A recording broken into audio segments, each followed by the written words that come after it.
लंबे समय तक रजाई या कंबल में बैठे रहने के बावजूद भी पैर बर्फ की तरह गलते रहते हैं, गर्म नहीं होते। क्या है इसके पीछे कारण?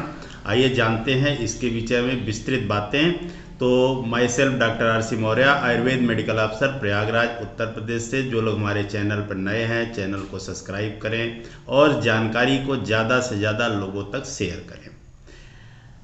शरीर के दूरस्थ अंगों जैसे हमारे पैर के तलवे और हाथ, ये दोनों डिस्टल पार्ट होते हैं शरीर के। अगर ब्लड सप्लाई पुअर होती है तो ये समस्या ज़्यादा उत्पन्न होने की संभावना होती है, क्योंकि शरीर की कोशिकाओं में, और जो कोशिकाएं शरीर से दूरस्थ हैं, काफ़ी दूर हैं, जैसे डिस्टल पार्ट हमारे जो हैं, उसमें उनको एनर्जी की आवश्यकता पड़ती है। तो एनर्जी के लिए फूड मटेरियल्स, विटामिन्स, मिनरल्स और न्यूट्रिएंट्स और ऑक्सीजन पर्याप्त मात्रा में अगर मिलता रहे तो ये स्थिति उत्पन्न नहीं होती है।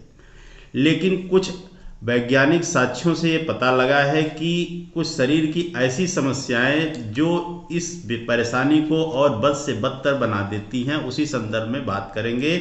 तो इसमें सबसे जो प्रमुख कारण होता है वह होता है एनीमिया या खून की कमी। खून की कमी होने की स्थिति में, चूँकि हमारे ब्लड में हीमोग्लोबिन होता है जो ऑक्सीजन को शरीर के दूरस्थ भागों में, जो हमारी कोशिकाएं या पार्ट हैं शरीर के, वहाँ तक पहुँचाता है। ऑक्सीजन ऊर्जा उत्पन्न करने के लिए, एनर्जी प्रोड्यूस करने के लिए कोशिकाओं के लिए एक बहुत मुख्य स्रोत होता है।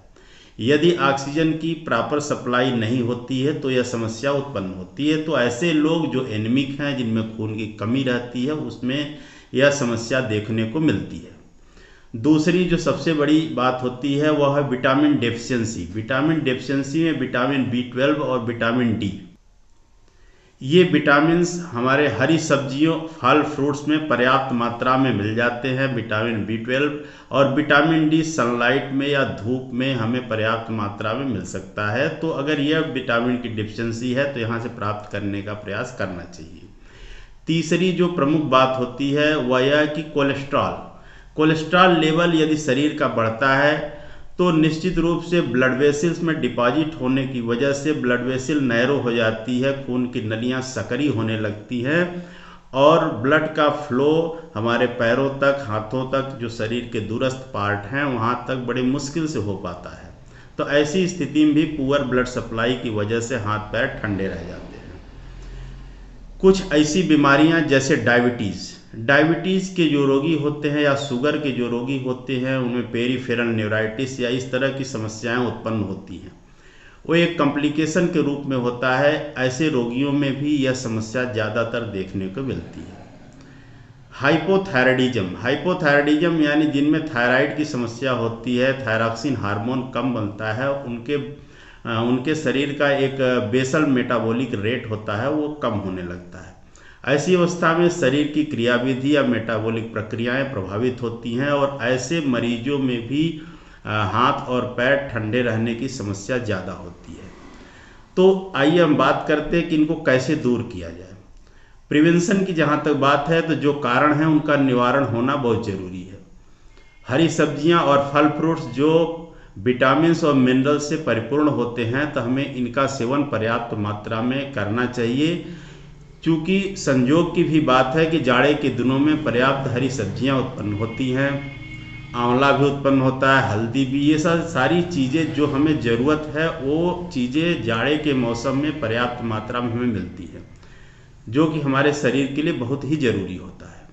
विटामिन डी की जहाँ तक बात है तो धूप में रहना है, धूप में बैठना विटामिन डी के लिए पर्याप्त हो जाता है। विटामिन डी हमारी कोशिकाएँ, हमारी त्वचा एब्जॉर्व कर लेती है और बना लेती है।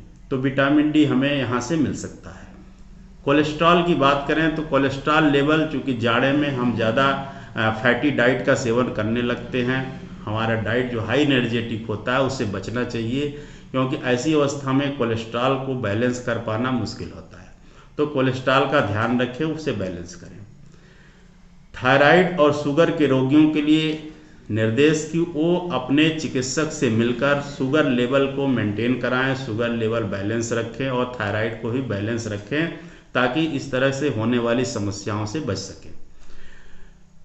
कुछ योग और व्यायाम जो नियमित रूप से हमें करना चाहिए। शरीर के ऐसे डिस्टल पार्ट के जो अंग हैं उनके सूक्ष्म व्यायाम और उनके जो तरीके होते हैं करने का, उनकी भी जानकारी अपने चिकित्सक से कर लेना जरूरी होता है, ताकि हम नियमित रूप से योग और व्यायाम करके ब्लड सप्लाई को ऐसे अंगों तक अच्छे से पहुंचाने का प्रयास करें।